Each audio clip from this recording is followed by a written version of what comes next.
अस्सलाम वालेकुम स्टूडेंट। किसी भी बिजनेस में ट्रांजैक्शन दो बेसिस पे की जाती हैं, या तो ऑन कैश या ऑन अकाउंट। कैश की ट्रांजैक्शंस कैश बुक में रिकॉर्ड की जाती हैं और ऑन अकाउंट या उधार की तमाम ट्रांजैक्शंस सब्सिडरी बुक्स या स्पेशल जर्नल में रिकॉर्ड की जाती हैं। तो मेनली कैश बुक में तीन टाइप्स हैं।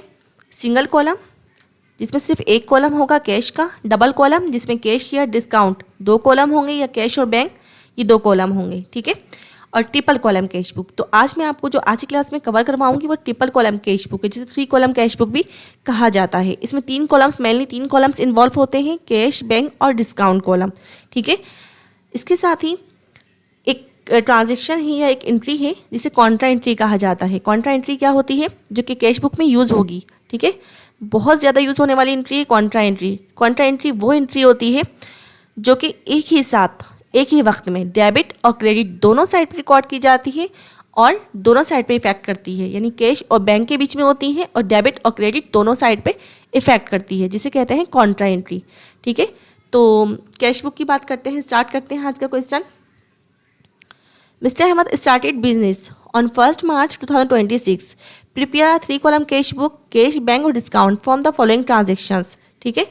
तो मिस्टर अहमद हैं जिन्होंने अपना बिजनेस स्टार्ट किया है और एक 3 कॉलम कैश बुक मेंटेन करने जा रहे हैं, जिसमें कैश, बैंक और डिस्काउंट 3 कॉलम शामिल हैं। आज फर्स्ट को started business with cash ₹50,000 and deposited ₹30,000 into bank. Mister Ahmed ने कैश के बैलेंस के साथ स्टार्ट किया है, कैश में 50,000 ऐड किए हैं और एक अमाउंट 30,000 का बैंक में डिपॉजिट करवाया है, ठीक है। तो इस ट्रांजेक्शन को रिकॉर्ड करते हैं जी। तो सबसे पहले मैं इसके फॉर्मेट की बात करती हूँ कि ट्रिपल कॉलम कैश बुक का फॉर्मेट क्या होगा March 1 को, ठीक है। सबसे पहले कॉलम डेट, सबसे पहला जो कॉलम है वो डेट का होगा, उसके बाद पार्टिकुलर्स आएंगे, फिर पोस्ट रेफरेंस, इसके बाद डिस्काउंट अलाउड, डेबिट साइड पे डिस्काउंट अलाउड, ठीक है। जब भी हम कस्टमर को डिस्काउंट देंगे तो डेबिट साइड पर रिकॉर्ड किया जाएगा। इसके साथ ही कैश, बैंक, ठीक है। जब भी कभी रिसीविंग होगी कैश में या बैंक में, या हमारा कैश या बैंक इंक्रीज होगा तो डेबिट में रिकॉर्ड करेंगे। ये वाला साइड हमारा डेबिट साइड है स्टूडेंट। इसके साथ ही date, particulars, post reference, discount receive, जब भी कभी हमें सप्लायर से डिस्काउंट रिसीव होगा तो हम क्रेडिट साइड पर रिकॉर्ड करेंगे, ठीक है। इसके साथ ही कैश और बैंक ये क्रेडिट साइड है। राइट हैंड साइड हमारा क्रेडिट साइड होता है और लेफ्ट हैंड साइड हमारा डेबिट साइड होता है जी स्टूडेंट। जब भी कभी अमाउंट बिजनेस से पेमेंट्स होंगी या डिक्रीज होगा तो क्रेडिट में रिकॉर्ड किया जाएगा और जब भी रिसीविंग होंगी तो डेबिट में रिकॉर्ड किया जाएगा। तो अब बात करते हैं 1 March की। March 1 को बैलेंसेस कितने हैं? 50,000 हमारे कैश में हैं और 30,000 बैंक में ऐड हुए हैं, ठीक है। बैंक में डिपॉजिट करवाए हैं ऑनर ने। तो ये हमारी कॉन्ट्रा एंट्री है। किस तरह से? इस तरह से कि बैंक में डिपॉजिट करवाए गए हैं, बिजनेस से कैश निकालकर बैंक में डिपॉजिट करवाए गए हैं, तो बैंक इंक्रीज हुआ है हमारा, ठीक है, 30,000 से। लेकिन यहाँ पे कैश हमारा डिक्रीज हुआ है, कहाँ से? कैश के कॉलम से, ठीक है। क्योंकि ये कैश हमारा कहाँ इन्वॉल्व हुआ है? ये कैश हमारा गया है, तो ये एंट्री हमारी कॉन्ट्रा एंट्री है, क्योंकि 30,000 का एक अमाउंट बैंक में डिपॉजिट करवाया गया है। बिजनेस से कैश 30,000 का निकाला गया है और बैंक में डिपॉजिट करवाया गया है। तो बैंक हमारा इंक्रीज हुआ 30,000 से और हमारा कैश यहाँ डिक्रीज हुआ है, किस वजह से? बैंक की वजह से। तो ये हमारी कॉन्ट्रा एंट्री है। क्रेडिट साइड से कैश का अमाउंट 30,000 और बैंक में 30,000 का अमाउंट डिपॉजिट करवाया गया है। सेकेंड ट्रांजेक्शन देखते हैं। March 3 को purchase goods for cash 5,000, goods purchase की गई हैं ऑन कैश, कितने की? 5,000 रुपीज़ की। March 3 को गुड्स परचेज की गई हैं ऑन कैश 5,000, यानी कैश की पेमेंट्स की गई हैं। क्यों की गई हैं? परचेजिंग की गई है। तो March 3 को परचेज की वजह से हमारा कैश क्या हुआ है? पेमेंट्स हुई हैं, कैश कम हुआ है 5,000 रुपीज़ से, ठीक है। सेकेंड, इसके बाद थर्ड ट्रांजेक्शन देखते हैं। थर्ड ट्रांजेक्शन हमारी क्या है? March 5 को sold goods to Ali ₹10,000 and receive cheque ₹9,800 in full settlement. Goods sold की गई है मिस्टर अली को 10,000 रुपीज़ की। टोटल अमाउंट जो है सोल्ड करने का, जो गुड्स सोल्ड हुई है 10,000 का है और रिसीव किया गया है चेक 9,800 का, ठीक है। 9,800 का एक चेक रिसीव किया गया है और फुल सेटलमेंट, यानी उसका अकाउंट क्लोज कर दिया गया, फुल सेटलमेंट रिकॉर्ड कर दी गई। क्यों? क्योंकि 200 रुपीज़ का डिस्काउंट अलाउड किया गया है, ठीक है। तो इट्स मीन कि 9,800 हमारे बैंक में ऐड किए जाएंगे और बाकी 200 हमारे डिस्काउंट में होंगे। तो चूँकि कैश हमारे बैंक इंक्रीज़ हुआ है, ठीक है, चेक रिसीव हुआ है, तो मार्च 5 को सोल्ड गुड्स कितने का 200 डिस्काउंट अलाउड किया गया है, इंक्रीज़ हुआ है 9800 से। नेक्स्ट ट्रांजेक्शन देखते हैं मार्च 8 को paid to Bilal ₹4900 by cheque and receive discount ₹100। मार्च की 8 को पे की गई बिलाल को 4900 बाय चेक। इट्स मीन कि बैंक हमारा डिक्रीज होगा 4900 से और रिसीव किया डिस्काउंट यानी सप्लायर को पे किए गए 4900 बाय चेक और इसके साथ ही डिस्काउंट रिसीव हुआ है 100 का। चूँकि पेमेंट्स हुई है तो क्रेडिट में रिकॉर्ड करेंगे, ठीक है। बैंक हमारा डिक्रीज हुआ है, किससे डिक्रीज हुआ है, कितना डिक्रीज हुआ है, मार्च की 8 को। पेबल यानी कि अकाउंट पेबल लिखा है मैंने बिलाल, क्योंकि हमने 4900 से हमारा बैंक डिक्रीज हुआ है, बाय चेक पेमेंट्स करिए उसको और 100 रुपीज़ का डिस्काउंट रिसीव्ड हुआ है। तो डिस्काउंट रिसीव हम हमेशा क्रेडिट साइड पर रिकॉर्ड करेंगे, क्योंकि जो डिस्काउंट होता है ये प्रॉफिट होता है और उसको इनकम में के अकाउंट में पोस्ट किया जाता है, यानी इनकम ट्रीट किया जाता है, तो क्रेडिट में रिकॉर्ड होता है, ठीक है।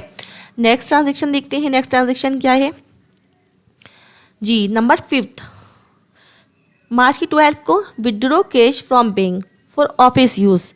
बैंक से एक अमाउंट निकाला गया है 3000 का। क्यों निकाला गया है, ऑफिस यूज़ के लिए। तो कैश हमारे बिजनेस में आया है, ठीक है, बिजनेस में कैश ऐड हुआ है मार्च की 12 को बैंक से कैश विड्रॉ किया गया है। तो कैश के अमाउंट में कितना आया है, कैश हमारा 3000 रुपीज़ ऐड हुआ है, इंक्रीज हुआ है। इसके साथ ही ये कॉन्ट्रा एंट्री है, हमारे कैश तो हमारे बिजनेस में आया है, इसके साथ हमारा बैंक भी डिक्रीज हुआ है मार्च की 12 को। तो मार्च 12 को कैश हमारा 3000 का डिक्रीज हुआ है। देखें 3000 का अमाउंट रिकॉर्ड किया गया है, बैंक में से डिक्रीज करेंगे हम 3000 रुपीज़ और यहाँ बैंक में कैश में ऐड होगा 3000 रुपीज़ मार्च की 12 को जी। मार्च की 15 को 6 ट्रांजेक्शन नोट कर रही हूँ। मार्च की 15 को कैश सेल हुई है 7000 रुपीज़ की। तो कैश हमारे पास आया है कितना, 7000 रुपीज़। मार्च 15 को सेल्स की गई 7000, तो कैश में कितना अमाउंट आया है, 7000 रुपीज़। नेक्स्ट ट्रांजेक्शन देखते हैं मार्च की 7 ट्रांजेक्शन है। मार्च की 18 को paid salaries ₹2500 in cash. Salaries पे की गई हैं कैश की बेस पर, ठीक है। तो मार्च 18 की है ये सैलरीज एक्सपेंस, सैलरी एक्सपेंस हुआ है और 2500 हमारे कैश में से डिडक्ट करें हैं, क्योंकि कैश की पेमेंट हुई है, बाय कैश पेमेंट की गई है। इसके साथ ही मार्च की 22 को ये 8 ट्रांजेक्शन नोट कर रही हूँ। मार्च 22 को डिपॉजिटेड इनटू बैंक ₹4000। बैंक में एक अमाउंट डिपॉजिट करवाया गया है 4000 रुपीज़ का, ठीक है।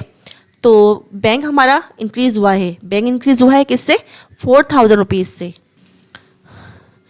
मार्च के 2 को कैश डिपॉजिट हुआ है बैंक में, तो बैंक हमारा इंक्रीज हुआ है 4000 रुपीज़ से और यहाँ बैंक कैश चूँकि हमारा कम हुआ है, चूँकि बैंक में डिपॉजिट हुई है तो क्रेडिट साइड पे कैश कम हुआ है 4000 रुपीज़ का और यहाँ बैंक इंक्रीज हुआ है 4000 रुपीज़ से। नेक्स्ट ट्रांजेक्शन देखते हैं। मार्च की 25 को receive from Ahmed ₹8000 in cash and allowed discount ₹200।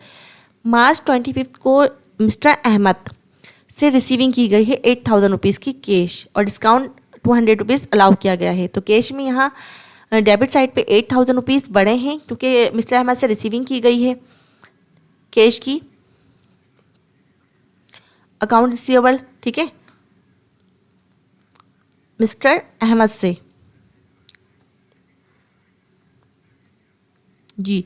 तो मिस्टर अहमद से रिसीविंग की गई है कितनी, 8000 की अमाउंट कैश में, ठीक है। 200 का डिस्काउंट अलाउड किया गया है उन्हें, तो 200 डिस्काउंट में ऐड कर दिए मैंने और 8000 रुपीज़ मैंने कैश में ऐड किए हैं। नेक्स्ट ट्रांजेक्शन देखते हैं। नेक्स्ट ट्रांजेक्शन है मार्च 10 की, सॉरी 10 नंबर लास्ट ट्रांजेक्शन है 10 ट्रांजेक्शन। मार्च 28 को पेड रेंट बाय चेक ₹2000, ठीक है। रेंट पे किया गया है बाय चेक, यानी कि बाय चेक पे किया गया है, तो बैंक हमारा डिक्रीज हुआ है 2000 रुपीज़ से मार्च 28 को। तो मार्च 28 की ट्रांजेक्शन को नोट करते हैं। मार्च की 28 को रेंट एक्सपेंस हुआ है कितना, 2000, तो बैंक बाय चेक पे एक पेमेंट करी गई है तो बैंक डिक्रीज़ हुआ है। ठीक है, अब तमाम ट्रांजेक्शन्स मैंने पोस्ट कर दी हैं। अब बात करते हैं इसकी बैलेंसिंग की। तो बैलेंस किस तरह से करते हैं, जो साइड बड़ा होगा वो दोनों साइड पे मेंशन कर देंगे, फिर उसमें से लेस करेंगे अमाउंट और बैलेंस करके दिखाती हूँ आपको मैं। जी स्टूडेंट, तो अब बात करते हैं इसके बैलेंसिंग की। तो बैलेंस करके दिखाती हूँ आपको। डिस्काउंट अलाउड में 200 रुपीज़ मौजूद है और यहाँ 200, टोटल डिस्काउंट 400 का है। अब कैश में देखते हैं 50,000 और 3,000, 53,000 और 7,000, तो 60,000 रुपीज़ बन रहे हैं और 8,000, 68,000 मैंने यहाँ पर टोटल मेंशन कर दिया। बैंक साइड पे 30,000 और 9,800, तो 39,800 का अमाउंट आ रहा है और यहाँ 4,000, तो 39,000 में 4,000 जब ऐड करते हैं तो 43,000 और 800, टोटल अमाउंट हमारा आ रहा है 43,800। अब बात करते हैं क्रेडिट साइड की। जी, तो डिस्काउंट रिसीव कितना हुआ था 100 रुपीज़, तो 100 रुपीज़ शो कर दिया मैंने। बाकी 30,000 और 5,000, 35,000 यहाँ पर हो रहे हैं कैश में क्रेडिट साइड पे, पेमेंट साइड पे, और 2,500, तो 37,500। 37 में जब हम ऐड करते हैं 4,000 तो 41,500 हमारा कैश में रिकॉर्ड किया जा रहा है, यानी कैश का जो टोटल बैलेंस आ रहा है 41,000 आ रहा है। जबकि यहाँ डेबिट साइड पे 68,000 है, तो जो बड़ा अमाउंट है वो मैं टोटल में मेंशन कर दूंगी। अब मैं 68,000 में से जब माइनस करती हूँ 41,500, तो जो बैलेंस हमारे पास कैश अभी भी मौजूद है वो 26,500 का है, यानी 41,500 तो हम पेमेंट कर चुके हैं, हमारे पास से अमाउंट जा चुका है। ठीक है, टोटल 68,000 था, उसमें से 41,500 का अमाउंट हम पे कर चुके हैं।